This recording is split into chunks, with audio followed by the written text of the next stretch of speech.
하나뿐인 딸이 한겨울밤 11시에 아빠, 저 지금 8차선 대로 한복판에 있어요. 무서워요. 라고 울면서 전화를 걸어왔을 때 70세 할아버지가 현장에 달려가 본 충격적인 광경은 바로 이것이었습니다. 얇은 잠옷 차림에 슬리퍼를 신은 채 온몸에 멍자국과 찢어진 옷으로 도로 한복판에 버려진 딸의 모습이었죠. 그 순간 평범한 퇴역 노인이었던 최명호의 눈빛이 완전히 바뀝니다. 30년간 국가 기밀을 다뤘던 정보부 장군의 본능이 깨어나면서 사흘 후 군용 헬기를 타고 재벌 본사 옥상에 착륙해 3일 안에 내 딸에게 사과하라. 그렇지 않으면 내가 누구를 건드렸는지 알게 될 것이라는 소름 돋는 경고를 날린 것이죠. 하지만 재벌 3세가 이 경고를 무시한 순간부터 벌어진 일은 정말 상상을 초월했습니다. 단 한 달 만에 그 재벌 일가는 완전히 몰락했고 나아가 대한민국 전체에 썩은 권력층 300명이 줄줄이 무너지는 역사상 유례없는 대역전극이 펼쳐집니다. 그 전에 잠깐 구독과 좋아요 눌러주시면 복 받으실 거예요. 제 이름은 최명호입니다. 올해 72이 되었죠. 30여 년간 국군정보부에서 복무하며 나라를 지켜왔던 제가 이제는 서울 외곽 조용한 주택가에서 평범한 노년을 보내고 있습니다. 매일 아침 6시에 일어나는 것이 습관이 되었어요. 군 생활 때부터 몸에 밴 시간 감각이죠. 세수를 마치고 나면 가장 먼저 하는 일이 화초에 물을 주는 것입니다. 마당 한켠에 정성스럽게 갖고 놓은 장미며 국화 그리고 작은 텃밭의 상추와 고추들이 제 하루를 시작하게 해주죠. 물을 주며 하나하나 살펴보는 시간이 참 좋습니다.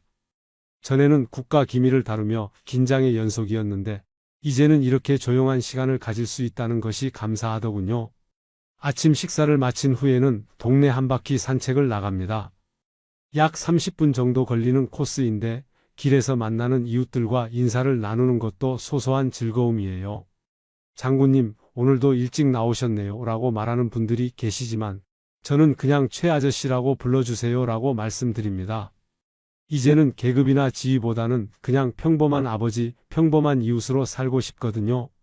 산책을 마치고 돌아오면 오전 10시경이 됩니다.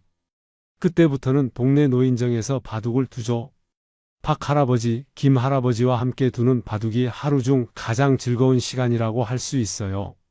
명호 씨는 머리가 좋아서 우리가 당할 수가 없다고들 하시지만 사실 바둑은 승부보다는 시간을 보내는 것이 목적입니다. 과거 작전을 짜던 습관 때문인지 몇 수 앞을 내다보는 것은 여전하지만 이제는 그런 치열함보다는 여유로움을 즐기려고 하죠. 점심을 먹고 나면 오후 시간은 주로 독서를 하거나 텔레비전을 봅니다. 뉴스를 보다 보면 옛날 동료들이 나오기도 하고 제가 관여했던 사건들이 역사의 한 페이지로 다뤄지는 것을 보기도 해요. 그럴 때면 묘한 기분이 들죠. 한때는 국가의 중요한 일들을 결정하는 자리에 있었는데 이제는 그저 텔레비전 너머로 그런 일들을 지켜보는 관찰자가 되었으니까요. 저녁 때가 되면 가끔 딸 민서가 찾아옵니다. 결혼한 지 3년 정도 되었는데 사위 서준호는 재벌가 3세라고 하더군요. 처음 민서가 서준호를 소개했을 때는 조금 걱정이 되었습니다. 제가 군인 출신이라 그런지 재벌가 자제들에 대한 선입견이 있었거든요. 하지만 민서가 행복해한다면 그것으로 충분하다고 생각했죠. 아빠 잘 지내세요? 라고 묻는 민서의 얼굴을 볼 때마다 마음이 따뜻해집니다. 아내를 일찍 보내고 혼자 키운 딸이라 더욱 애틋하죠. 민서가 어릴 때는 제가 자주 집을 비워서 많이 외로웠을 텐데 이제는 이렇게 자주 찾아와 주니 고맙습니다. 하루가 끝나고 잠자리에 들 때면 항상 이런 생각을 해요. 이제는 정말 평범하게 살자. 과거의 일들은 모두 묻어두고 그냥 평범한 아버지로 평범한 노인으로 살자. 그렇게 다짐하며 하루하루를 보내고 있습니다. 하지만 인생이란 것이 계획대로만 흘러가지는 않죠. 그때는 몰랐습니다. 곧 제 평화로운 일상이 완전히 바뀔 거라는 것을. 최근 들어 민서의 표정이 예전 같지 않다는 것을 느끼기 시작했습니다. 30여 년간 정보부에서 일하며 사람의 미세한 표정, 변화나 행동 패턴을 읽는 것이 직업이었던 제게는 딸의 변화가 눈에 띄지 않을 수가 없었어요. 처음에는 단순히 신혼 적응기의 스트레스라고 생각했습니다. 결혼 초기에는 누구나 겪는 일이니까요. 하지만 시간이 지날수록 민서의 모습에서 뭔가 다른 것을 느끼게 되었죠. 예전에는 밝고 활발했던 민서가 점점 조용해지고 웃을 때도 어딘가 억지스러운 면이 보이기 시작했거든요. 민서야, 요즘 좀 피곤해 보이는데 괜찮니? 어느 날 제가 물었을 때 민서는 아니에요, 아빠? 그냥 회사 일이 좀 바빠서요 라고 대답했습니다. 하지만 제 눈에는 그것이 단순한 업무 스트레스가 아니라는 것이 분명해 보였어요. 민서의 눈가에 어두운 그림자가 드리워져 있었고 예전처럼 자연스럽게 웃지 못하는 모습이 계속 신경 쓰였습니다. 더욱 이상한 것은 서준호의 태도였어요. 처음 만났을 때는 예의 바르고 차분한 청년이라고 생각했는데 최근에 와서는 뭔가 달라진 것 같았습니다. 민서와 함께 집에 올 때면 서준호는 항상 서둘러 가자고 재촉했고 민서가 저와 대화하는 것조차 불편해하는 듯한 표정을 지었죠. 장인어른, 저희 일찍 가봐야 할 것 같습니다라고 말하는 그의 목소리에는 어딘가 차가운 느낌이 있었어요. 결정적으로 의심을 품게 된 것은 지난주 일요일이었습니다. 민서가 혼자 찾아왔는데 긴팔 티셔츠를 입고 있었어요. 날씨가 꽤 따뜻했는데도 말이죠. 함께 차를 마시다가 민서가 컵을 들 때 소매가 살짝 걷어 올라가면서 손목 부분이 보였습니다. 그때 제가 본 것은 분명히 멍 자국이었어요. 민서야, 손목이 어떻게 된 거니? 제가 조심스럽게 물었을 때 민서는 깜짝 놀라며 재빨리 소매를 내렸습니다. 아, 이거요? 그냥 문에 부딪혀서 그래요. 별거 아니에요, 아빠. 하지만 그 멍의 모양은 문에 부딪혀서 생긴 것이 아니었어요. 제가 보기에는 누군가가 강하게 잡아서 생긴 자국 같았습니다. 그날 밤 잠을 이루지 못했어요. 정보부에서 오랫동안 일하면서 다양한 폭력 사건들을 접해봤기 때문에 그런 상처가 어떻게 생기는지 너무나 잘 알고 있었거든요. 혹시 제가 지나치게 의심하는 것은 아닐까도 생각해봤지만 부모의 직감이라는 것이 있잖아요. 뭔가 잘못되고 있다는 확신이 들었습니다. 다음 며칠 동안 민서의 행동을 더 자세히 관찰해 봤어요. 전화를 받을 때도 예전과 달리 긴장하는 모습을 보였고 서준호 이야기가 나오면 미묘하게 표정이 굳어지는 것을 느낄 수 있었습니다.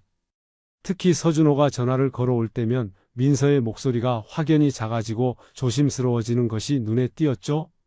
여보세요, 준호 오빠? 민서가 전화를 받는 목소리는 마치 뭔가를 잘못할까 봐 두려워하는 사람의 목소리 같았어요. 예전에 민서가 연인 시절 서준호와 통화할 때의 밝고 경쾌한 목소리와는 완전히 달랐습니다.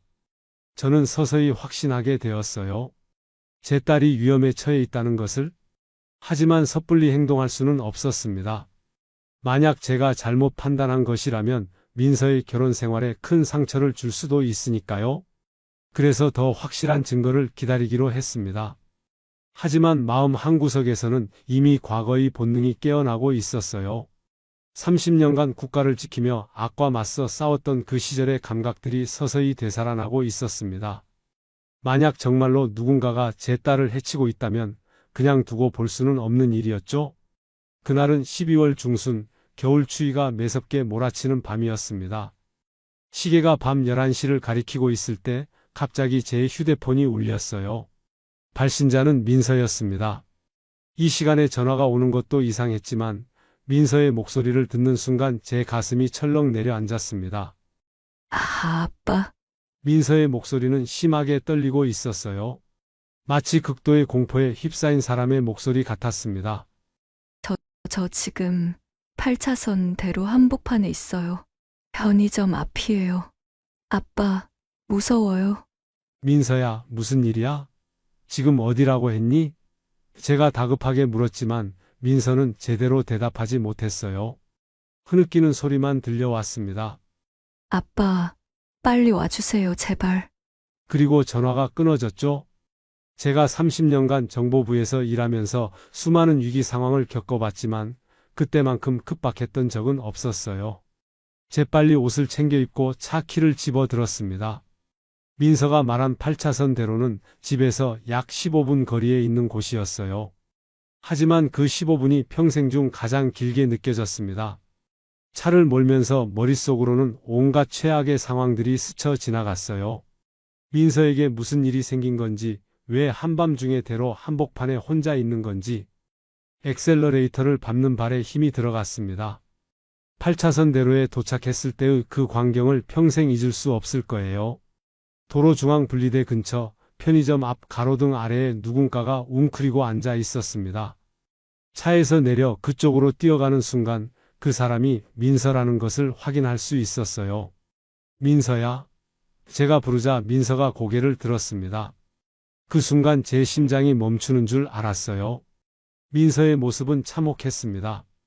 얇은 잠옷 차림에 슬리퍼를 신고 있었는데 겨울 한복판에 그런 차림으로 있을 수가 없는 상황이었죠. 더욱 충격적인 것은 민서의 얼굴과 몸 상태였어요. 입술이 퉁퉁 부어 있었고 목 부분에는 선명한 멍 자국들이 보였습니다. 옷은 여러 곳이 찢어져 있었고 손목과 팔뚝에는 누군가가 거칠게 잡은 듯한 자국들이 역력했어요. 민서는 추위에 떨면서도 제게 안기며 엉엉 울기 시작했습니다. 민서야, 대체 무슨 일이 있었던 거니? 제가 민서를 안으며 물었을 때 민서는 그냥 준호 오빠랑 싸웠어요. 그래서 집에서 나왔어요. 라고 대답했습니다. 하지만 제 눈에는 이것이 단순한 부부싸움의 결과가 아니라는 것이 명백했어요. 싸워서 나온 게 아니라 쫓겨난 거지? 제가 조심스럽게 물었을 때 민서는 아무 대답도 하지 못했습니다. 다만 더욱 심하게 떨기만 했죠? 제가 보기에는 서준호가 민서를 폭행한 후 한밤중에 집에서 내쫓은 것이 분명했어요. 그것도 제대로 된 옷조차 입지 못하게 한 채로 말입니다. 차 안에서 민서를 달래면서 집으로 돌아오는 동안 제 마음속에서는 분노가 치솟고 있었습니다. 어떤 놈이 감히 제 딸을 이렇게 만들었단 말인가? 하지만 우선은 민서를 안전한 곳으로 데려가는 것이 급선무였어요. 집에 도착해서 민서를 제 침실에 재운 후 저는 한동안 잠을 이루지 못했습니다. 민서의 상처들을 보면서 확신했어요. 이것은 단순한 가정폭력이 아니라 계획적이고 지속적인 학대였다는 것을. 그리고 서준호라는 놈이 단순히 개인적으로 민서를 괴롭히는 것이 아니라 자신의 권력을 이용해서 민서를 통제하려 한다는 것도 느꼈습니다. 새벽 5시경 민서가 잠든 것을 확인한 후 저는 서재로 향했어요. 거기에는 제가 정보부 시절 받았던 각종 훈장들과 군복이 보관되어 있었습니다. 먼지가 쌓인 그것들을 꺼내면서 제 마음속에서 오랫동안 잠들어 있던 무언가가 깨어나는 것을 느꼈습니다. 그날 밤 이후 저는 더 이상 평범한 퇴역 노인이 아니었어요. 제 딸을 지키기 위해서라면 무엇이든 할 준비가 된 전직 정보부 장군 최명호로 돌아간 것입니다. 그날 밤 이후 제 안에서 잠들어 있던 무언가가 완전히 깨어났습니다. 민서를 제 침실에 재운 후 저는 서재로 향했어요. 오랫동안 열어보지 않았던 서랍을 하나씩 열면서 과거의 기억들이 되살아나기 시작했습니다. 먼지가 쌓인 군복을 꺼내 털면서 가슴에 달려있던 여러 개의 훈장들을 하나씩 살펴봤어요. 을지무공훈장, 충무무공훈장, 그리고 보국훈장까지. 이 모든 것들이 제가 30년간 나라를 위해 바친 시간들의 증거였습니다. 하지만 지금은 나라가 아니라 제 딸을 지키기 위해 이 모든 것을 다시 꺼내야 할 때가 온 것 같았어요. 서재 깊숙한 곳에서 낡은 수첩을 꺼냈습니다. 그 안에는 제가 정보부에서 근무하면서 만나 교류했던 수많은 사람들의 연락처가 적혀 있었죠. 국방부 고위 관료들, 국정원 간부들, 합동참모본부의 주요 인사들, 그리고 검찰과 경찰 고위층까지. 이들은 모두 제가 현역 시절 함께 국가 기밀 업무를 처리했던 동지들이었어요. 다음 날 아침 민서가 아직 잠들어 있는 동안 제가 가장 먼저 한 일은 과거 제 직속 부하였던 김 대령에게 전화를 거는 것이었습니다. 김 대령은 현재 국정원에서 중요한 위치에 있는 인물이죠. 김 대령 나다.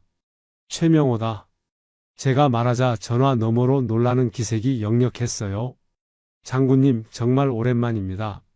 무슨 일이시죠? 김 대령의 목소리에는 여전히 제게 대한 존경심이 배어 있었습니다. 급한 일이 생겼네. 오늘 오후 2시에 옛날 장소로 나올 수 있겠나? 제가 말한 옛날 장소는 현역 시절? 우리가 비밀 작전을 논의할 때 자주 이용했던 남산의 한 찻집이었어요. 알겠습니다, 장군님. 바로 출발하겠습니다. 그 다음에는 박 준장에게 전화를 걸었습니다. 현재 합참에서 정보 업무를 담당하고 있는 인물이죠. 박준장, 최명호다. 긴급한 만남이 필요하네. 박준장 역시 즉시 알겠다고 대답했어요. 30년간 함께 일했던 동지들은 여전히 제 목소리만 들어도 상황의 심각성을 파악할 수 있었습니다. 오후 2시 남산의 그 찻집에서 김 대령과 박 준장을 만났어요. 그들은 제가 평상복을 입고 나온 것을 보고 약간 의외라는 표정을 지었지만 제 표정을 보자 금세 진지해졌습니다. 무슨 일입니까, 장군님? 김 대령이 먼저 물었을 때 저는 민서에게 일어난 일을 간략하게 설명했어요. 물론 구체적인 세부 사항은 빼고 핵심만 전달했습니다. 제 딸이 재벌 3세한테 지속적인 폭력을 당하고 있네. 어젯밤에는 한겨울에 집 밖으로 내쫓겼고 두 사람의 표정이 순간 굳어졌어요. 김 대령이 먼저 입을 열었습니다. 그 재벌이 누구죠? 서준호라는 놈이네. 대한그룹 회장의 아들이고. 제가 대답하자 박 준장이 고개를 끄덕였어요. 알고 있습니다. 그 집안은 정치권과도 깊은 관계가 있죠? 바로 그거야. 제가 말했습니다. 이건 단순한 개인적인 문제가 아니네. 권력을 이용해서 약자를 괴롭히는 구조적인 문제야. 우리가 현역 시절 그렇게 싸워온 부패와 불의가 바로 이런 모습 아니겠나? 김 대령과 박 준장은 제 말에 깊이 공감하는 표정이었어요. 우리는 현역 시절 정치권과 재벌의 부당한 압력에 맞서 싸워온 경험이 있었거든요. 장군님의 명령을 기다리겠습니다. 박 준장이 말했을 때 저는 작전명을 선언했습니다. 작전명 정의의 그림자를 발동하네. 이는 현역 시절 우리가 국가적 위기 상황에서 사용했던 특별작전 코드명이었어요. 목표는 서준호와 그 배후 세력을 완전히 무력화시키는 것이다. 하지만 이번에는 국가가 아니라 정의를 위해서야. 김 대령이 수첩을 꺼내며 말했습니다. 필요한 정보와 인력을 모두 동원하겠습니다. 박 준장도 합참 쪽 인맥도 총동원하죠라고 답했어요. 30년 전 젊은 장교들이었던 그들이 이제는 각 기관의 핵심 인물이 되어 있었고 여전히 정의감에 불타고 있었습니다. 그날 저녁 집으로 돌아와서 민서의 상태를 확인했어요. 여전히 충격에서 벗어나지 못한 채 멍하니 앉아있는 민서를 보면서 제 결심은 더욱 굳어졌습니다. 어떤 대가를 치르더라도 딸을 지키겠다고 그리고 이런 일이 다시는 일어나지 않도록 하겠다고 다짐했어요. 그날 밤 제 휴대폰에는 계속해서 전화가 걸려왔습니다. 과거의 동지들이 하나둘씩 연락을 해오는 것이었죠. 정의의 그림자 작전이 시작된 것입니다. 작전이 시작된 지 사흘째 되던 날 저는 서준호에게 직접적인 경고를 보내기로 결정했습니다. 김 대령과 박 준장을 통해 수집한 정보에 따르면 서준호는 매일 오전 10시경 대한그룹 본사 40층에 있는 자신의 사무실에 출근한다고 했어요. 그렇다면 그곳에서 만나는 것이 가장 확실한 방법이겠죠? 장군님, 정말 헬기를 이용하시겠습니까? 김 대령이 조심스럽게 물었을 때 저는 단호하게 답했습니다. 그래, 확실한 메시지를 전달해야 하거든. 단순히 찾아가는 것과 군용 헬기를 타고 나타나는 것은 전혀 다른 의미를 갖죠. 후자는 명백한 권력의 시위이자 상대방에게 보내는 강력한 경고 메시지였어요. 박 준장이 합참을 통해 헬기 사용 허가를 받아냈고 김 대령은 국정원 소속 경호요원 4명을 배치했습니다. 모두 제가 현역 시절 함께 일했던 신뢰할 만한 사람들이었어요. 이들에게는 간단한 지시만 내렸습니다. 위압적이되 폭력적이지는 말라. 우리는 깡패가 아니라 정의를 실현하는 사람들이다. 그날 오전 9시 30분 저는 육군 정장을 입고 헬기에 올랐어요. 가슴에는 모든 훈장을 달았습니다. 을지무공훈장의 무게가 예전보다 더 묵직하게 느껴지더군요. 헬기가 이륙하면서 서울 시내가 한눈에 내려다 보였는데 마치 전쟁터를 내려다보는 기분이었습니다. 목표 지점 도착했습니다. 조종사의 말에 저는 고개를 끄덕였어요. 대한그룹 본사 건물 옥상에 헬기가 착륙하는 순간 건물 안은 아마 발칵 뒤집어졌을 겁니다. 갑자기 군용 헬기가 나타났으니 얼마나 놀랐겠어요. 헬기에서 내리자마자 건물 보안팀이 달려왔지만 제 뒤따라 내린 경호요원들이 신분증을 제시하며 상황을 정리했습니다. 국정원 소속입니다. 공무 수행 중이니 협조 바랍니다. 보안팀장은 당황한 기색을 감추지 못하며 즉시 위층에 보고했어요. 엘리베이터로 40층에 도착했을 때 복도는 이미 소란스러웠습니다. 직원들이 웅성거리며 무슨 일인지 궁금해하고 있었죠? 서준호의 비서가 다급하게 달려와서 어떤 분이시고 무슨 용건으로 오셨는지 하고 묻기 시작했는데 저는 그냥 서준호를 만나러 왔다고 간단히 말했습니다. 서준호의 사무실 문을 열고 들어갔을 때 그는 책상에 앉아 있었어요. 제가 들어오는 것을 보고 일어서려고 했지만 제 뒤따라 들어온 경호요원들을 보자 얼굴이 새파랗게 질렸습니다. 특히 제 가슴에 달린 훈장들을 본 순간 상황을 어느 정도 파악한 것 같더군요. 서준호 씨죠? 제가 말했을 때 그는 겨우 고개를 끄덕였어요. 네. 그런데 누구시고? 최명호라고 하네. 민서의 아버지야. 제가 자신을 소개하자 서준호의 얼굴에서 혈색이 완전히 사라졌습니다. 장인어른, 갑자기 이렇게 오시면?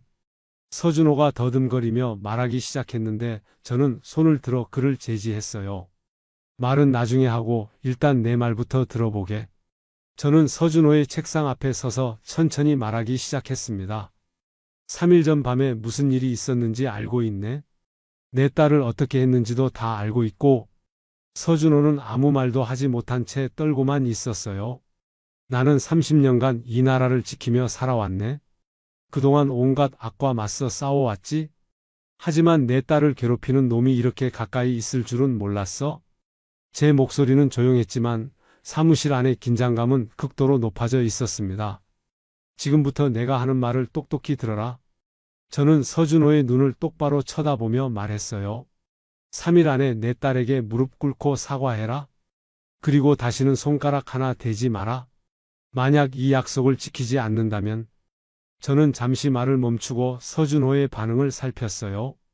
그는 완전히 겁에 질린 상태였습니다. 내가 누구를 건드렸는지 제대로 알게 될 거야. 나는 개인적인 복수를 하는 사람이 아니라 정의를 실현하는 사람이거든. 마지막으로 저는 명함 하나를 그의 책상 위에 올려놓았어요. 그 명함에는 제 현역 시절 직책과 연락처가 적혀 있었습니다. 이틀 후까지 연락이 없으면 그때부터는 다른 방식으로 대화하게 될 거야. 사무실을 나서면서 저는 마지막으로 한마디 더 했습니다. 참고로 나는 한 번 한 말은 반드시 지키는 사람이네. 그리고 경호요원들과 함께 사무실을 나왔어요. 엘리베이터를 타고 옥상으로 올라가면서 저는 이것이 단순한 경고가 아니라 전쟁의 서막이라는 것을 알고 있었습니다. 서준호가 제 경고를 무시한다면 그때부터는 진짜 정의의 그림자 작전이 본격적으로 시작될 것이었어요. 이틀이 지나도 서준호로부터 아무런 연락이 없었습니다. 제가 준 시간은 충분했어요. 사흘이라고 했으니까 하루가 더 남아있긴 했지만 저는 이미 그의 선택을 알 수 있었습니다. 민서에게 물어봐도 서준호는 여전히 연락조차 하지 않고 있다고 했거든요. 그렇다면 이제 진짜 시작이군. 저는 김 대령에게 전화를 걸었습니다. 2단계 작전을 개시하네. 김 대령은 이미 모든 준비가 끝났다는 투로 대답했어요. 알겠습니다, 장군님. 지금 즉시 시작하겠습니다. 그동안 김 대령과 박 준장이 수집한 서준호에 대한 정보는 상당했어요. 대학 시절부터 현재까지의 모든 행적, 재정 상황, 인간관계, 그리고 각종 불법 행위들까지 모든 것이 파악되어 있었습니다. 예상했던 대로 서준호는 그동안 자신의 지위를 악용해서 온갖 불법적인 일들을 저질러 왔더군요. 첫 번째 타격은 국세청에서 시작되었습니다. 박 준장의 연결고리를 통해 서준호의 탈세 의혹에 대한 제보가 들어갔어요. 물론 제보라고 하지만 사실상 확실한 증거들과 함께 전달된 것이었죠. 서준호가 해외 페이퍼 컴퍼니를 통해 숨겨놓은 자산들, 허위 기부금 신고를 통한 세금 포탈, 그리고 각종 골프 접대비를 사업비로 처리한 내역들이 모두 포함되어 있었습니다. 이틀 후 국세청 특별조사팀이 대한그룹 본사와 서준호의 자택에 동시에 들이닥쳤어요. 뉴스에서 그 장면을 보는데 참 속이 시원하더군요. 서준호가 당황해서 어쩔 줄 모르는 모습이 생중계로 나오고 있었습니다. 하지만 이것은 시작에 불과했어요. 같은 날 오후 검찰에서도 움직임이 있었습니다. 김 대령이 검찰 고위층과의 인맥을 통해 서준호의 성추행 의혹을 제기한 것이죠. 과거 서준호가 회사 여직원들을 상대로 저지른 성추행 사건들이 재조명되기 시작했어요. 피해자들은 그동안 서준호의 권력 때문에 입을 다물고 있었지만 검찰에서 직접 나서서 조사를 시작하자 하나둘씩 진술서를 제출하기 시작했습니다. 무려 7명의 여성이 추가로 피해 사실을 신고했어요. 셋째 날에는 금융감독원이 움직였습니다. 서준호가 대표로 있는 자회사들의 분식회계와 횡령 의혹에 대한 전면 조사가 시작된 것이죠. 박 준장이 금감원 출신 동기를 통해 연결해준 루트였어요. 회계장부를 뒤지다 보니 수십억 원 규모의 횡령 증거들이 속속 발견되었습니다. 넷째 날 아침 서준호는 결국 긴급 체포되었어요. 혐의는 성추행, 횡령, 탈세, 그리고 분식회계까지 총 4가지였습니다. 구속영장이 발부되는 것도 시간 문제였죠. 언론들은 연일 이 사건을 대서특필했고 재벌 3세의 몰락이라는 제목으로 특집 기사들이 쏟아져 나왔어요. 하지만 저의 진짜 목표는 서준호 개인이 아니었습니다. 문제는 그를 뒷받침하고 있는 구조 자체였어요. 서준호의 아버지인 서 회장과 정치권의 유착관계, 그리고 이들이 만들어낸 부패의 카르텔 자체를 뿌리 뽑아야 했습니다. 김 대령이 보고서를 가져왔을 때 그 내용을 보고 저는 놀랐어요.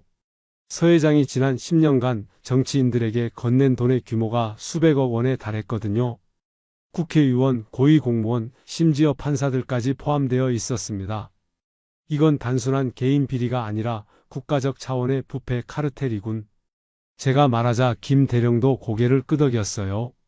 그렇습니다. 이 정도 규모라면 대한민국의 민주주의 자체를 위협하는 수준이죠. 그렇다면 더 확실하게 처리해야겠어? 저는 박 준장에게도 연락을 취했습니다. 합참 쪽에서 갖고 있는 정치인 관련 정보도 모두 동원하게. 이번 기회에 정말 깨끗하게 정리해야겠어? 일주일 후 서준호의 구속에 이어 서 회장도 검찰에 소환되었어요. 정치자금법 위반과 뇌물공여 혐의였습니다. 동시에 서 회장과 연결되어 있던 현역 국회의원 5명도 줄줄이 수사망에 걸려들었죠. 언론에서는 이를 대한민국 정치사를 뒤바꿀 수 있는 대형 비리 사건이라고 보도했어요. 하지만 저에게는 단순히 민서를 괴롭힌 놈들에 대한 정당한 응징이었을 뿐입니다. 민서가 뉴스를 보면서 아빠, 이 모든 게 저 때문인가요? 라고 물었을 때 저는 딸의 어깨를 토닥이며 말했어요. 아니야, 민서야. 이건 원래 있어야 할 일이었어. 다만 내가 그 계기가 되었을 뿐이지. 서준호와 그의 아버지 서 회장이 구속된 지 한 달이 지났을 때 저는 김 대령과 박 준장을 다시 만났습니다. 하지만 이번에는 예전처럼 은밀한 장소가 아니라 제 집 서재에서 만났어요. 이제는 숨길 이유가 없었거든요. 장군님, 목표는 달성된 것 같습니다. 김 대령이 서류를 정리하며 말했을 때 저는 고개를 저었습니다. 아니야, 김 대령. 이건 시작에 불과해. 두 사람이 의아한 표정을 지으자 저는 서재 한쪽에서 두꺼운 파일을 꺼냈어요. 그 파일에는 제가 30년간 정보부에서 근무하면서 수집하고 기록해둔 모든 부패 인사들의 명단이 들어 있었습니다. 정치인, 재벌, 고위공무원, 심지어 언론인까지 포함된 방대한 자료였죠. 이게 내가 진짜 하려던 일이네. 박 준장이 파일을 넘겨보더니 놀란 표정을 지었어요. 이 정도 규모라면. 그래, 대한민국 전체의 부패 카르텔을 한 번에 정리하는 거야. 제가 말하자 김 대령의 얼굴도 굳어졌습니다. 사실 민서 사건은 제게 계기를 제공했을 뿐이었어요. 제가 진짜 꿈꿔왔던 것은 이 나라의 부패한 권력 구조를 완전히 뿌리 뽑는 것이었습니다. 현역 시절에는 위에서 내려오는 명령에 따라 움직여야 했지만 이제는 달랐죠? 더 이상 제약이 없었어요. 하지만 장군님, 이 정도 규모의 작전을 수행하려면 박 준장이 걱정스러운 목소리로 말했을 때 저는 미소를 지었습니다. 걱정하지 말게. 이미 모든 준비는 끝났어?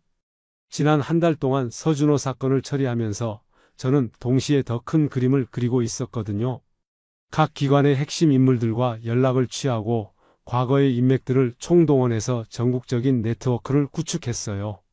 국정원, 검찰, 국세청, 금융감독원, 심지어 감사원까지 모든 기관에 제 사람들이 배치되어 있었습니다. 작전명을 바꾸겠네. 제가 말했습니다. 이제부터는 정의의 폭풍이야. 김 대령과 박 준장이 긴장한 표정으로 제 말을 들었어요. 정의의 그림자는 은밀한 작전이었지만 이번에는 공개적으로 진행할 거야. 국민들이 모두 볼 수 있도록 말이지. 다음 날부터 전국적인 수사가 시작되었어요. 서울중앙지검에서는 정치인 20명에 대한 동시 수사를 발표했고 국세청에서는 주요 재벌 10개 그룹에 대한 전면 세무조사를 시작했습니다. 국정원에서는 외국 자본과 연결된 로비 의혹을 수사하기 시작했죠. 언론들은 사상 최대 규모의 부패 척결 작전이라고 보도했어요. 하지만 정작 이 모든 것의 배후에 제가 있다는 것을 아는 사람은 극소수였습니다. 저는 그림자 속에서 모든 것을 조율하고 있었어요. 일주일 만에 국회의원 15명이 구속되었고 재벌 총수 7명이 줄줄이 수사망에 걸려들었습니다. 고위 공무원들도 예외는 아니었어요. 차관급 이상 공무원 20명이 연루되어 파면되거나 구속되었죠. 가장 충격적인 것은 대법관 1명과 헌법재판관 2명까지 수사 대상에 오른 것이었어요. 이들이 재벌들로부터 받은 뇌물과 특혜의 규모가 상상을 초월했거든요. 이 정도면 정말 대한민국이 뒤바뀌는 거네요. 김 대령이 놀란 목소리로 말했을 때 저는 고개를 끄덕였습니다. 그래, 그게 목적이었어? 썩은 것들을 모두 도려내야 새로운 나라가 시작될 수 있거든. 한 달 후 검찰에서 발표한 수사 결과는 충격적이었어요. 총 기소된 인원이 300명을 넘었고 몰수된 부정축제액이 3조 원을 초과했습니다. 이는 대한민국 역사상 최대 규모의 부패 척결 사건이었죠. 하지만 가장 중요한 것은 시스템 자체가 바뀌기 시작했다는 점이었어요. 정치자금법이 대폭 강화되었고 재벌 개혁 법안들이 연이어 통과되었습니다. 사법부 개혁도 본격화되었죠. 민서가 뉴스를 보면서 아빠 정말 대단해요. 나라가 완전히 달라지는 것 같아요 라고 말했을 때 저는 뿌듯함을 느꼈습니다. 그래 민서야. 이제 너 같은 사람들이 불의에 시달리지 않아도 될 거야. 하지만 진짜 마지막 단계가 남아 있었어요. 이 모든 성과를 지속 가능하게 만드는 것, 그리고 다시는 이런 부패가 발생하지 않도록 하는 시스템을 구축하는 것이었습니다. 모든 작전이 마무리된 지 6개월이 지났을 때 대한민국은 완전히 새로운 나라가 되어 있었습니다. 국제투명성기구에서 발표한 부패지수에서 대한민국이 세계 상위 10위 안에 진입했다는 뉴스를 보면서 저는 진정한 보람을 느꼈어요. 대한그룹은 결국 해체되었습니다. 서 회장과 서준호 부자는 각각 10년형과 8년형을 선고받고 복역 중이죠. 그들이 쌓아 올린 부정한 재산은 모두 국고로 환수되어 사회복지 사업에 쓰이게 되었어요. 정말 통쾌한 일이었습니다. 더욱 중요한 것은 제도적 변화였어요. 정치자금 투명성이 대폭 강화되었고 재벌 총수들의 불법 승계가 원천 차단되는 법안이 통과되었습니다. 사법부도 완전히 새롭게 개편되어 더 이상 권력과 돈의 영향을 받지 않는 독립적인 기관으로 거듭났죠. 장군님, 정말 대단한 일을 해내셨습니다. 김 대령이 마지막 보고를 위해 찾아왔을 때 말했어요. 덕분에 우리나라가 정말 선진국다운 모습을 갖추게 되었네요. 박 준장도 후배들이 더 이상 부정한 명령을 받지 않아도 될 것 같습니다. 라고 덧붙였습니다. 하지만 제게 가장 중요한 것은 민서의 변화였어요. 처음에는 너무 큰 충격을 받아서 회복하는 데 시간이 걸렸지만 점차 예전의 밝은 모습을 되찾기 시작했습니다. 특히 서준호가 구속된 이후로는 완전히 다른 사람이 된 것 같았어요. 아빠, 저 이제 새로운 시작을 하고 싶어요. 민서가 어느 날 제게 말했을 때 저는 정말 기뻤습니다. 그래, 민서야. 이제 내가 원하는 대로 살아가거라. 민서는 결국 이혼 절차를 마쳤고 자신이 진짜 하고 싶었던 사회복지 일을 시작했어요. 저 역시 새로운 삶을 시작했습니다. 민서와 함께 서울 외곽의 조용한 동네에 작은 카페를 열었어요. 정의의 쉼터라는 이름을 붙였죠. 다소 거창한 이름이었지만 민서가 아빠가 하신 일을 기념하는 의미라고 해서 그렇게 정했습니다. 카페를 운영하면서 만나는 사람들은 대부분 평범한 시민들이었어요. 회사원, 학생, 주부, 노인분들까지 다양한 사람들이 찾아와서 차를 마시고 담소를 나누었습니다. 그들과 이야기를 나누면서 저는 진정한 평화를 느꼈어요. 사장님, 뉴스 보니까 요즘 우리나라가 정말 깨끗해졌다면서요? 단골 손님 중 한 분이 말씀하실 때 저는 그냥 미소만 지었습니다. 그러게 말입니다. 참 다행인 일이죠. 제가 그 모든 일의 중심에 있었다는 것을 그들은 전혀 모르고 있었어요. 민서는 카페 한쪽에서 사회복지 상담실을 운영했습니다. 가정폭력이나 각종 부당함에 시달리는 사람들이 찾아와서 도움을 받아갔어요. 민서 자신의 경험이 다른 사람들에게 희망이 되고 있는 것을 보면서 저는 모든 것이 의미가 있었다고 생각했습니다. 어느 날 저녁 카페 문을 닫고 민서와 함께 차를 마시면서 대화를 나누었어요.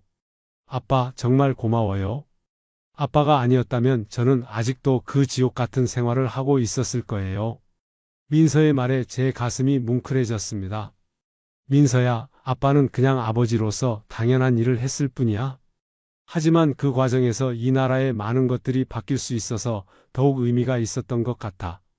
민서가 제 손을 잡으며 아빠는 정말 영웅이세요 라고 말했을 때 저는 조금 부끄러웠어요. 영웅이라니 그런 거창한 건 아니고 그냥 정의가 이기는 세상을 만들고 싶었을 뿐이야. 하지만 마음속으로는 정말 뿌듯했습니다. 제가 평생 꿈꿔왔던 정의로운 사회가 실현되었고 동시에 제 딸도 행복을 되찾았으니까요. 그날 밤 잠자리에 들기 전에 저는 서재로 가서 예전 군복과 훈장들을 다시 정리했어요. 이제는 정말로 그것들을 영원히 보관해 둘 수 있을 것 같았습니다. 더 이상 꺼내 쓸 일은 없을 테니까요. 하지만 제 마음속에는 여전히 그 신념이 살아 있었어요. 정의는 결코 잠들지 않는다. 만약 다시 이런 일이 생긴다면 저는 언제든 다시 일어설 준비가 되어 있습니다. 하지만 그런 일이 없기를 바라죠. 지금 저는 진정한 평화를 누리고 있습니다. 민서와 함께 카페를 운영하면서 평범하지만 의미 있는 하루하루를 보내고 있어요. 가끔 뉴스에서 과거 제가 관련된 사건들이 언급될 때면 뿌듯한 미소를 짓곤 합니다. 대한민국은 이제 정말로 정의가 살아있는 나라가 되었어요.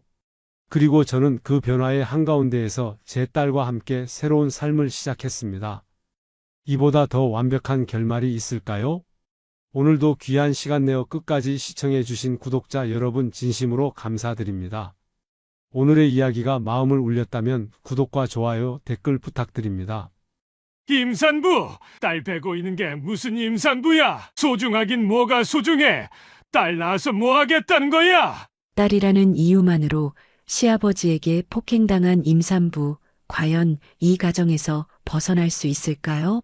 시아버지가 딸 따위 뭐 하겠냐며 임신 7개월 서진의 배를 발로 차는 순간 응급실로 실려간 그녀는 조산 위험에 처합니다. 하지만 기적적으로 태어난 딸 하연이를 본 시아버지는 할아버지가 미안하다, 공주님처럼 키워주겠다며 180도 달라진 모습을 보입니다. 그런데 그가 세상을 떠난 후 공개된 유언장에는 충격적이게도 딸은 상속에서 제외한다는 조항이 적혀 있었는데 오늘의 이야기 시작합니다.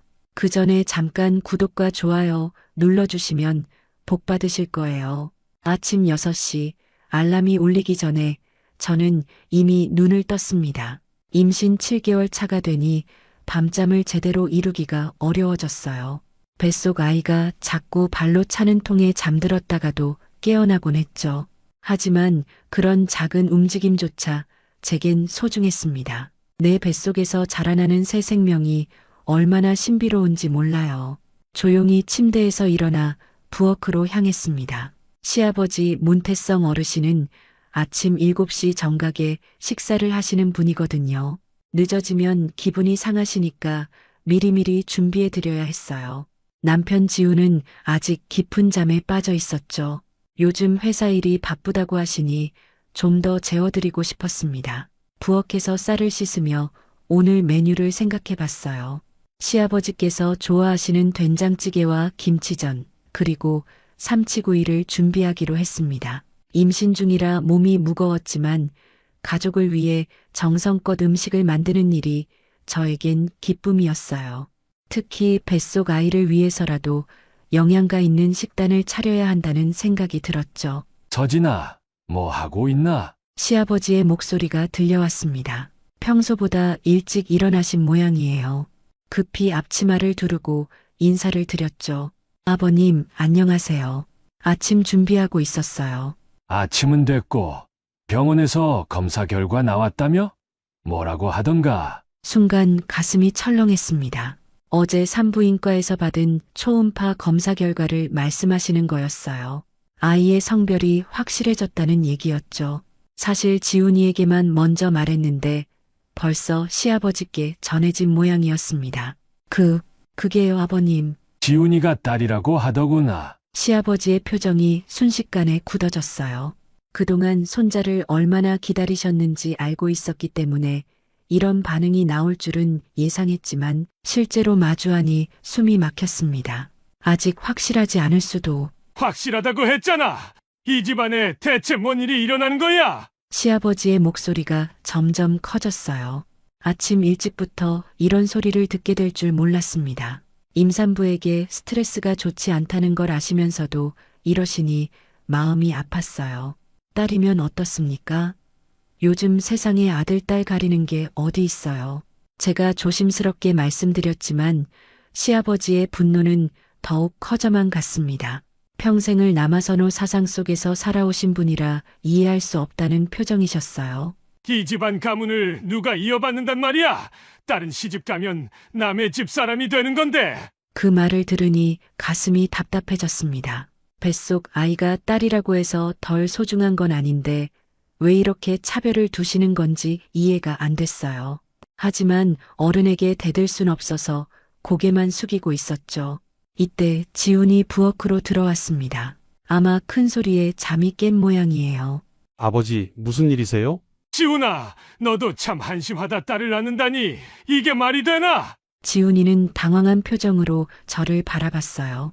그 눈빛에서 미안함과 곤란함이 동시에 느껴졌습니다. 하지만 시아버지 앞에서 저를 감싸주지는 못하시더군요.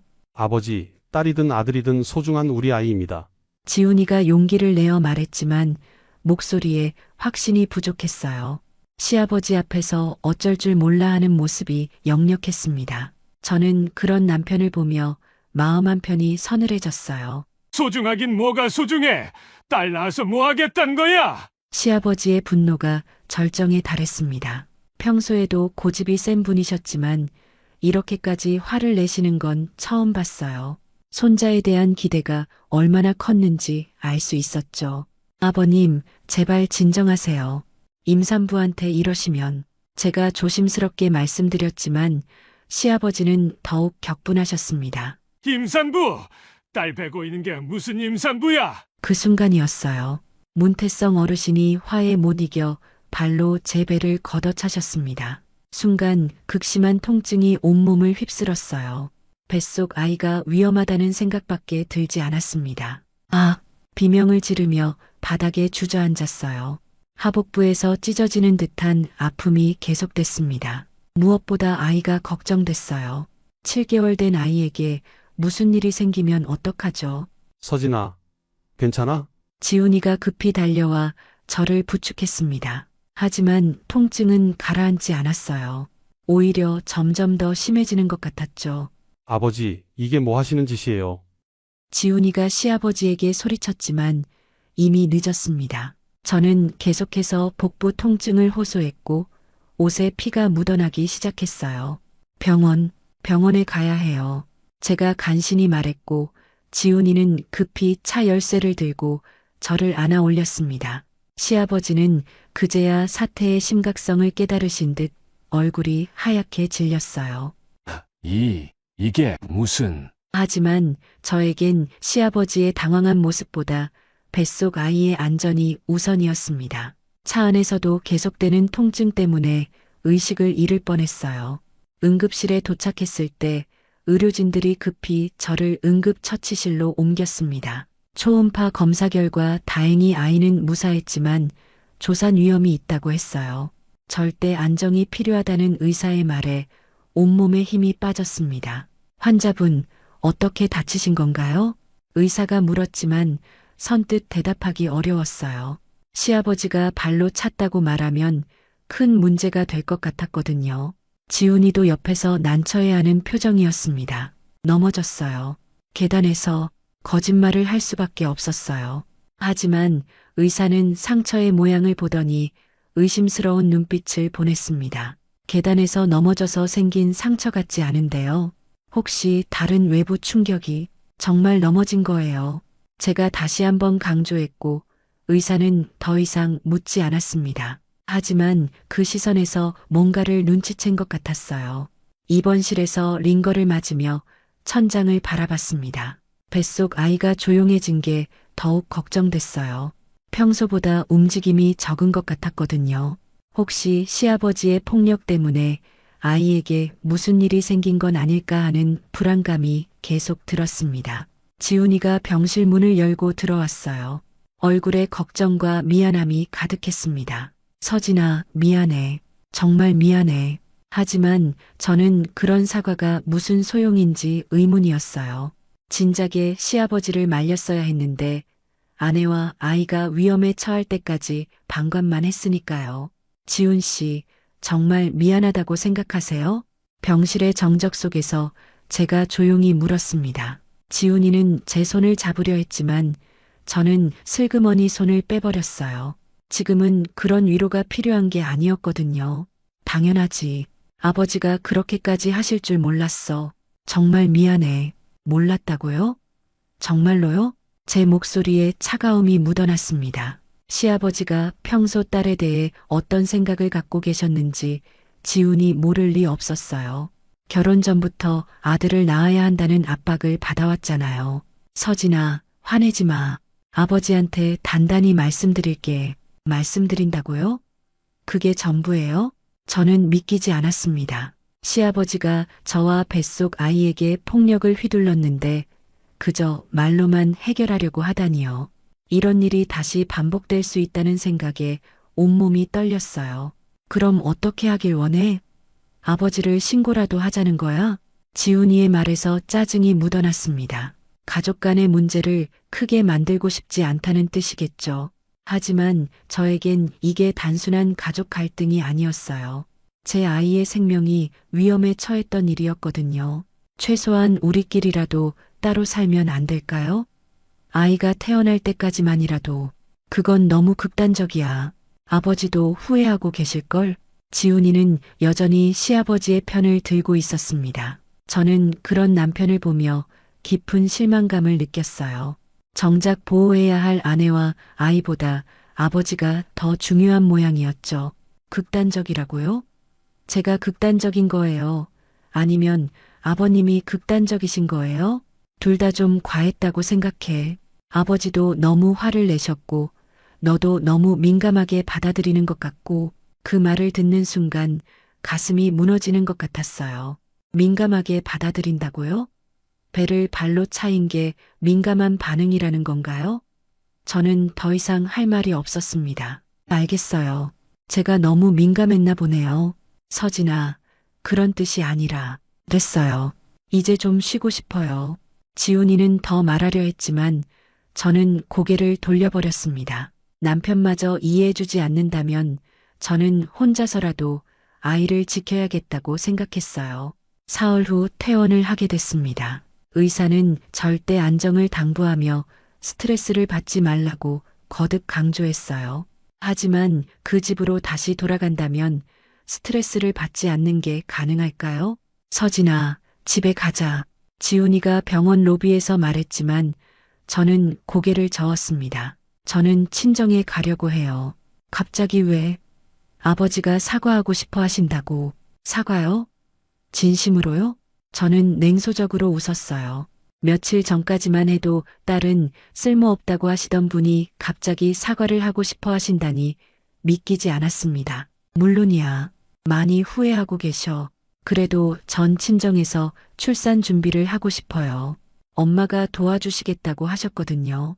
실제로 어머니께서는 제 상황을 들으시고 당장 올라오시겠다고 하셨어요. 하지만 저는 오히려 내려가겠다고 말씀드렸습니다. 그 집에서는 더 이상 마음 편히 지낼 수 없을 것 같았거든요. 서진아, 이러지 마. 우리 가족이잖아. 가족이면 가족다워야죠. 가족이 가족에게 폭력을 휘두르나요? 제 말에 지훈이는 할 말을 잃었습니다. 결국 저는 혼자서 택시를 타고 친정으로 향했어요. 차창 밖으로 지나가는 풍경을 보며 앞으로 어떻게 살아야 할지 진지하게 고민하기 시작했습니다. 친정 마당에 도착했을 때 어머니가 마중 나와 계셨어요. 제 모습을 보시더니 눈물을 글썽이셨습니다. 서진아, 고생 많았구나.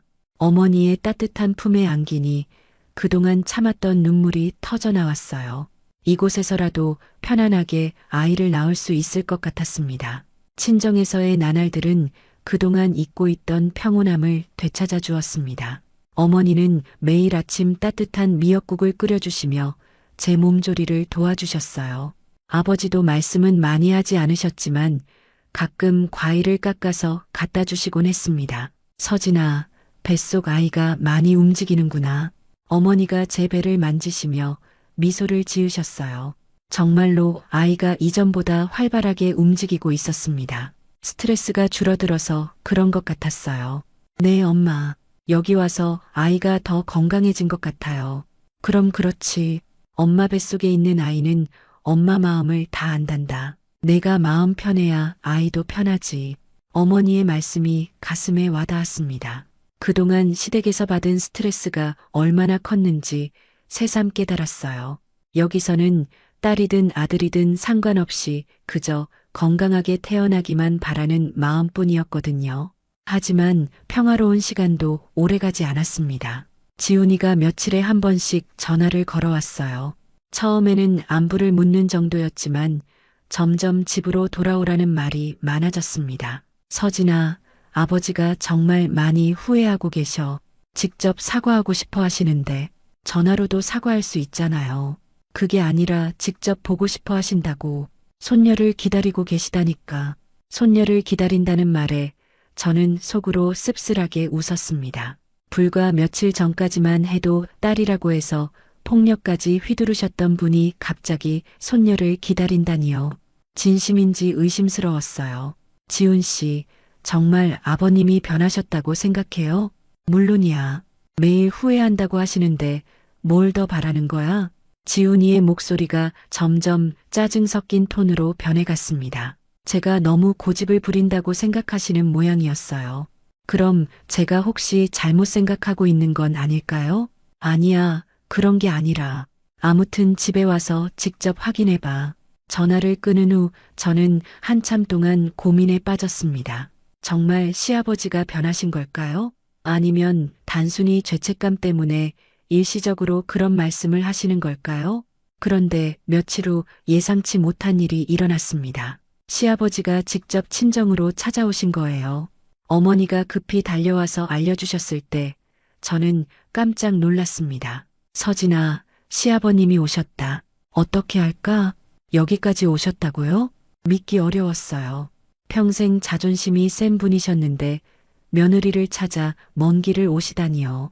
혹시 정말 진심으로 사과하러 오신 건 아닐까 하는 생각이 들었습니다. 마당에 나가보니 문태성 어르신이 지훈이와 함께 서 계셨어요. 평소보다 많이 야위어 보이셨고 표정도 어두우셨습니다. 죄책감 때문에 고생하고 계신 것 같았어요. 서진아, 시아버지가 제게 다가오시더니 깊게 고개를 숙이셨습니다. 그 모습을 보니 마음 한편이 흔들렸어요. 아버님, 내가 잘못했다. 정말 잘못했다. 시아버지의 목소리가 떨리고 있었습니다. 이런 모습을 본 적이 없어서 저도 당황스러웠어요. 딸이든 아들이든 소중한 내 손주인데 내가 어떻게 그런 짓을 했을까? 그 말을 들으니 눈물이 났습니다. 비록 늦었지만 진심으로 뉘우치고 계시는 것 같았거든요. 하지만 여전히 마음 한편에는 의구심이 남아 있었어요. 정말 그렇게 생각하세요? 그럼 딸도 아들 못지않게 귀한 존재지. 내가 그걸 몰랐구나. 시아버지의 말씀을 듣고 조금씩 마음이 열리기 시작했습니다. 하지만 그때 갑자기 배에서 강한 통증이 느껴졌어요. 아, 아파. 순간 진통이 시작된 것 같았습니다. 아직 출산 예정일까지 2주나 남았는데 벌써 아이가 나오려고 하는 건 아닐까요? 어머, 서진아. 괜찮니? 어머니가 급히 달려오시며 제 등을 받쳐주셨습니다. 갑작스러운 통증에 온몸에 식은땀이 흘렀어요. 이건 분명 진통이었습니다. 병원에 가야겠어요. 빨리. 지금 바로 가자. 지훈이가 차 열쇠를 꺼내며 소리쳤습니다. 시아버지도 당황하신 표정으로 이리저리 왔다 갔다 하셨어요. 내가 와서 놀래킨 건 아닐까? 시아버지가 자책하시는 모습을 보니 안쓰러웠지만 지금은 그런 걸 생각할 여유가 없었어요. 통증이 점점 심해지고 있었거든요. 병원까지 가는 동안 진통 간격이 점점 짧아졌습니다. 의료진들이 급히 저를 분만실로 옮겼고 가족들은 모두 복도에서 기다려야 했어요. 산모님, 힘내세요. 머리가 보여요. 간호사의 목소리가 들렸지만 너무 아팠습니다. 조산이라서 더 위험할 수 있다는 의사의 말에 무서웠지만 뱃속 아이를 위해 최선을 다했어요. 으앙, 마침내 제 딸이 세상에 나왔습니다. 작지만 건강한 울음소리였어요. 간호사가 아이를 제게 안겨주셨을 때 그동안의 모든 고통이 사라지는 것 같았습니다. 축하드려요. 건강한 딸이에요. 하연이, 우리 하연이. 미리 지어둔 이름을 부르며 아이를 바라봤어요. 작은 손가락, 조그만 코, 살짝 찡그린 표정까지 모든 게 사랑스러웠습니다. 이 아이를 위해서라면 뭐든 할 수 있을 것 같았어요. 가족들이 신생아실 앞에 모여 있었습니다. 시아버지는 유리창 너머로 하연이를 바라보시며 눈물을 글썽이고 계셨어요. 이렇게 예쁜 손녀를 두고 내가 뭔 소리를 했나? 문태성 어르신의 목소리가 떨렸습니다. 진심으로 후회하고 계시는 것 같았어요. 지훈이도 아빠가 된 기쁨에 들떠 있었고 양가 부모님들도 모두 행복해 하셨습니다. 서진아, 정말 수고했어. 병실로 돌아온 저에게 시아버지가 말씀하셨습니다. 평소와는 전혀 다른 따뜻한 목소리였어요. 아버님, 앞으로는 절대 그런 일 없을 거야. 하연이가 우리 가문의 자랑이 될 거다. 그 말을 들으니 정말 안심이 됐습니다. 딸에 대한 편견을 버리시고 진심으로 받아들이시는 것 같았거든요. 고마워요, 아버님. 뭘 고맙긴. 내가 사과해야지. 며칠 후 퇴원을 하게 됐을 때 저는 다시 시댁으로 돌아가기로 했습니다. 시아버지의 변화된 모습을 보니 이제는 괜찮을 것 같았어요. 하연이도 건강하게 잘 자라고 있었고요. 시댁에서의 첫날 밤 시아버지는 하연이를 안아보시며 계속 미소를 지으셨습니다. 우리 하연이 할아버지가 미안하다. 앞으로는 공주님처럼 키워줄게. 그 모습을 보며 저는 정말 다행이라고 생각했어요. 가족이 하나가 되어 하연이를 키울 수 있게 됐다는 게 기뻤습니다. 하지만 그 평화로운 시간은 일주일도 채가지 못했습니다. 시아버지가 갑자기 쓰러지신 거예요. 아버지, 지훈이의 외침에 집안이 순식간에 아수라장이 됐습니다. 응급차가 와서 시아버지를 병원으로 옮겼고 의사는 심근경색이라고 진단했어요. 가족분들은 마음의 준비를 하세요. 의사의 말에 모든 가족이 충격에 빠졌습니다. 하연이가 태어나서 기뻐하시던 모습이 마지막이 될 줄 누가 알았겠어요. 중환자실에서 의식을 잃고 계신 시아버지를 바라보며 복잡한 마음이 들었습니다. 비록 처음에는 저희를 힘들게 하셨지만 마지막에는 진심으로 뉘우치고 변하려고 노력하셨거든요. 서진아, 아버지가 깨어나시면 하연이 얼굴 꼭 보여드리자. 지훈이가 제 손을 잡으며 말했습니다. 저도 그렇게 되기를 간절히 바랐어요. 시아버지가 하연이와 더 많은 시간을 보내셨으면 좋겠다고 생각했습니다. 시아버지는 사흘 만에 의식을 되찾으셨습니다. 하지만 몸 상태가 많이 안 좋으셔서 말씀하시기도 힘들어 하셨어요. 그래도 하연이 얼굴을 보시려고 애쓰시는 모습에 가슴이 뭉클했습니다. 하연이, 우리 하연이. 가느다란 목소리로 손녀 이름을 부르시는 시아버지를 보며 눈물이 났어요. 이제야 진짜 가족이 된 것 같은데 이렇게 헤어져야 한다니 너무 안타까웠습니다. 아버님, 괜찮아지실 거예요. 하연이랑 많이 놀아주셔야죠. 고맙다, 서진아. 내가 정말 미안했다. 시아버지가 제 손을 꼭 잡으시며 말씀하셨어요. 그 마지막 말씀이 진심이라는 걸 알 수 있었습니다. 이틀 후 문태성 어르신은 조용히 눈을 감으셨습니다. 하연이가 태어난 지 보름 만의 일이었어요. 마지막까지 손녀를 사랑한다고 말씀하시며 떠나셨죠. 장례를 치르는 동안 저는 복잡한 감정에 휩싸였습니다. 처음에는 저희를 힘들게 하셨지만 마지막에는 진심으로 변하려고 노력하셨거든요. 그 변화가 진짜였다면 얼마나 좋았을까요? 서진아, 고생 많았어. 지훈이가 제 어깨를 토닥이며 위로해 주었습니다. 장례식장에서 돌아와 하연이를 재우고 나서야 조금 마음이 진정됐어요. 하지만 며칠 후 예상치 못한 일이 일어났습니다. 변호사가 집으로 찾아와서 시아버지의 유언장을 공개한 거예요. 고인께서 생전에 작성하신 유언장입니다. 변호사가 봉투를 열자 모든 가족이 긴장했습니다. 재산 상속에 관한 내용이 적혀 있을 테니까요. 부동산과 예금은 아들 지훈에게 상속하되 향후 손자가 태어나면 그에게 물려줄 것. 그 다음 문장을 듣는 순간 온몸이 얼어붙었습니다. 단 딸의 경우 상속에서 제외한다. 뭐라고요? 제가 믿을 수 없다는 표정으로 물었지만 변호사는 다시 한번 읽어주었습니다. 분명히 딸은 상속에서 제외한다고 적혀 있었어요. 이게 언제 작성된 건가요? 6개월 전입니다. 6개월 전이면 제가 임신했다는 걸 알기 전이었어요. 그때까지만 해도 시아버지는 여전히 남아선호 사상에 사로잡혀 있으셨던 거죠. 하지만 아버지가 마지막에는 하연이를 정말 사랑하셨는데 지훈이가 당황하며 말했지만 법적으로는 유언장이 우선이었습니다. 시아버지의 마지막 변화된 마음은 공식적으로 기록되지 않았거든요.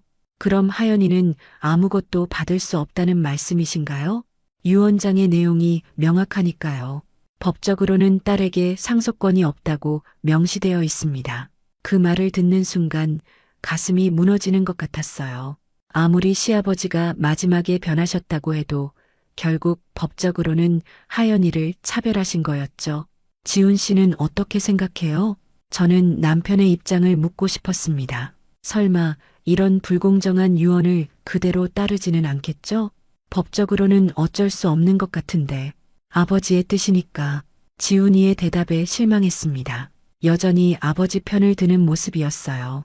자신의 딸이 차별받는 것도 아버지의 뜻이라며 받아들이겠다는 건가요? 그럼 하연이는 평생 이 집에서 차별받으며 살라는 거예요? 차별이 아니라 전통이야. 예전부터 그래왔던 거잖아. 전통이라는 말에 더욱 화가 났습니다. 잘못된 관습을 전통이라고 포장하면서 딸을 차별하는 게 당연하다는 식으로 말하다니요. 전통이면 다 옳은 건가요? 하연이도 이 집안의 아이인데 왜 차별받아야 해요? 서진아, 너무 감정적으로 받아들이지 마. 어차피 하연이는 시집가면 남의 집 아이가 되는 거야. 그 말을 듣는 순간 모든 걸 포기하고 싶어졌습니다. 시아버지뿐만 아니라 남편까지도 여전히 그런 사고방식을 갖고 있다니요. 하연이가 이 집에서 제대로 된 대우를 받으며 클 수 있을까요? 알겠어요. 이제 잘 알겠어요. 저는 더 이상 아무 말도 하지 않았습니다. 하지만 마음속으로는 중대한 결심을 하고 있었어요. 이 집에서는 하연이가 행복할 수 없다는 걸 확실히 깨달았거든요. 그날 밤 하연이를 재우며 오랫동안 생각에 잠겼습니다. 작은 딸아이가 평화롭게 잠든 모습을 보니 더욱 마음이 아팠어요. 이 아이가 커가면서 끊임없이 차별과 편견에 시달려야 한다는 게 견딜 수 없었습니다. 하연아, 엄마가 지켜줄게. 작은 목소리로 속삭이며 딸의 볼에 입맞춤을 했어요. 어떤 선택을 하든 이 아이만큼은 당당하게 키우고 싶었습니다. 다음 날 아침 지훈이는 평소처럼 회사에 나갔어요. 유언장 이야기는 더 이상 꺼내지 않았지만 저는 밤새 내린 결론을 실행에 옮기기로 했습니다. 조용히 짐을 싸기 시작했어요. 하연이 옷가지와 기저귀, 분유 등 꼭 필요한 것들만 가방에 담았습니다. 많이 가져갈 수는 없었지만 새 출발에 필요한 최소한의 것들이었죠. 어머님, 저 잠깐 친정에 다녀올게요. 시어머니께 말씀드렸지만 사실 돌아올 생각은 없었어요. 더 이상 이 집에서 지낼 수는 없다고 결심했거든요. 하연이 데리고 가니 조심해서 다녀와라. 네, 걱정 마세요. 마지막 인사라는 생각에 가슴이 먹먹했지만 내색하지 않았습니다. 시어머니는 나쁘신 분이 아니었지만 결국 이 집안의 관습을 따르시는 분이었거든요. 택시를 타고 부동산에 먼저 들렀습니다. 원룸이라도 하연이와 함께 살 수 있는 곳을 구해야 했어요. 다행히 시내에서 조금 떨어진 곳에 괜찮은 방이 있었습니다. 보증금이 좀 필요한데 괜찮으시겠어요? 네, 문제 없어요. 그동안 모아둔 적금을 깨서 보증금을 마련했습니다. 많은 돈은 아니었지만 새 출발을 하기에는 충분했어요. 새 집으로 이사한 첫날 밤 하연이와 단둘이 앉아 있으니 막막했습니다. 하지만 동시에 이상하게 후련하기도 했어요. 더 이상 눈치 보며 살지 않아도 되니까요. 하연아, 이제 우리끼리 살자. 엄마가 열심히 일해서 널 키울게. 아이는 제 말을 알아듣지 못했지만 방긋 웃어주었어요. 그 웃음을 보니 용기가 났습니다. 이틀 후 지훈이가 찾아왔어요. 회사에서 돌아와 보니 집에 아무도 없어서 놀랐다고 하더군요. 서진아, 뭐 하는 거야? 갑자기 왜 이래? 저희는 이제 여기서 살 거예요. 무슨 소리야? 집에 가자. 지훈이가 제 팔을 잡으려 했지만 저는 뒤로 물러났습니다. 싫어요. 더 이상 그 집에서는 못 살겠어요. 유 원장 때문에 그런 거야? 그건 법적인 문제고 법적인 문제가 아니에요. 하연이의 인생이 걸린 문제라고요. 제 목소리가 점점 커졌습니다. 이 사람은 여전히 문제의 심각성을 모르고 있었어요. 서진아, 너무 극단적으로 생각하지 마. 하연이도 우리 딸인데 차별할 리 없잖아. 정말요? 그럼 왜 유 원장을 그대로 따르려고 해요? 왜 하연이 몫을 따로 마련해 주려고 하지 않아요? 지훈이는 할 말을 잃었습니다. 결국 마음속으로는 아버지의 뜻을 따르는 게 맞다고 생각하고 있었던 거죠. 당장은 어렵겠지만 나중에 생각해 볼게. 나중이요? 언제요? 하연이가 다 커서요? 저는 더 이상 기다릴 수 없었습니다. 지금 당장 결정해야 할 문제였어요. 그럼 이혼하자는 거야? 지훈이가 마지막 카드를 꺼냈습니다. 하지만 저는 이미 그것까지 각오하고 있었어요. 그것도 방법이겠네요. 정말 미쳤구나. 애 때문에 가정을 깨뜨리겠다는 거야? 애 때문이 아니라 애를 위해서예요. 하연이가 당당하게 살 수 있는 환경을 만들어주고 싶어요. 지훈이는 더 이상 할 말이 없다는 듯 한숨을 쉬었습니다. 생각해봐. 나중에 후회해도 늦어. 후회하는 건 지훈 씨일 거예요. 딸을 잃게 되니까요. 지훈이가 돌아간 후 저는 하연이를 안고 창밖을 바라봤습니다. 비록 작은 원룸이었지만 이곳에서라도 딸과 함께 새로운 삶을 시작할 수 있을 것 같았어요. 하연아, 우리 힘내자. 엄마가 널 위해 뭐든지 할게. 아이는 제 품에서 평온하게 잠들어 있었습니다. 그 모습을 보며 제 선택이 옳았다는 확신이 들었어요. 새로운 삶이 시작된 지 한 달이 지났습니다. 매일 아침 하연이를 돌보고 낮에는 집에서 할 수 있는 일을 찾아 했어요. 온라인으로 번역 일을 받아서 하거나 간단한 데이터 입력 작업을 했습니다. 돈은 많지 않았지만 하연이와 제가 살아가기에는 충분했어요. 하연아, 오늘도 예쁘게 잘 잤구나. 아침마다 딸의 얼굴을 보며 인사하는 게 일상이 됐습니다. 이 작은 존재가 제게 얼마나 큰 힘이 되는지 몰라요. 힘들 때마다 하연이의 웃음소리가 모든 걱정을 날려버렸거든요. 지훈이는 가끔 전화를 걸어왔지만 점점 횟수가 줄어들었습니다. 처음에는 돌아오라고 했지만 제가 단호하게 거절하자 포기한 모양이었어요. 이혼 절차도 조용히 진행됐습니다. 서진 씨, 남편분이 양육비는 보내드리겠다고 하시네요. 변호사가 말해주었지만 저는 거절했습니다. 돈으로 해결할 수 있는 문제가 아니었거든요. 하연이를 진심으로 사랑하지 않는다면 양육비도 의미가 없다고 생각했어요. 어느 날 우연히 시댁 근처를 지나게 됐습니다. 하연이의 100일 사진을 찍으러 가는 길이었는데 사진관이 그쪽에 있었거든요. 예전에 살던 집을 보니 복잡한 마음이 들었어요. 하연아, 저기가 내가 태어난 집이야. 할아버지가 계셨던 곳이고, 아이는 제 말을 알아듣지 못했지만 조용히 주변을 둘러봤습니다. 혹시 지훈이나 시어머니와 마주칠까봐 걱정했지만 다행히 아무도 보이지 않았어요. 사진관에서 하연이의 100일 사진을 찍는데 사진사가 말했습니다. 어머, 정말 예쁘게 생겼네요. 아빠는 안 오셨어요? 네, 저희만 찍을 거예요. 더 이상 설명하고 싶지 않았어요. 이제는 하연이와 제가 완전한 가족이었거든요. 집으로 돌아오는 길에 작은 공원에 들렀습니다. 하연이를 유모차에 태우고 산책을 했어요. 가을바람이 시원하게 불어와서 기분이 좋았습니다. 엄마, 그때 하연이가 처음으로 또렷하게 말했어요. 지금까지 옹알이만 하던 아이가 선명하게 엄마라고 부른 거였습니다. 뭐라고? 하연아, 다시 한번 말해봐. 엄마, 엄마. 눈물이 쏟아졌습니다. 이 작은 존재가 저를 엄마라고 부르는 순간이 이렇게 감동적일 줄 몰랐어요. 그동안의 모든 힘든 일들이 보상받는 기분이었습니다. 그래, 엄마야. 하연이 엄마. 아이를 꼭 안고 한참을 울었어요. 기쁜 눈물이었습니다. 어떤 어려움이 와도 이 아이만큼은 행복하게 키우겠다는 다짐을 다시 한번 했어요. 그날 저녁집에서 하연이와 함께 저녁을 먹고 있는데 초인종이 울렸습니다. 누군가 싶어서 문을 열어보니 택배 기사였어요. 서진님 맞으시죠? 택배 왔어요.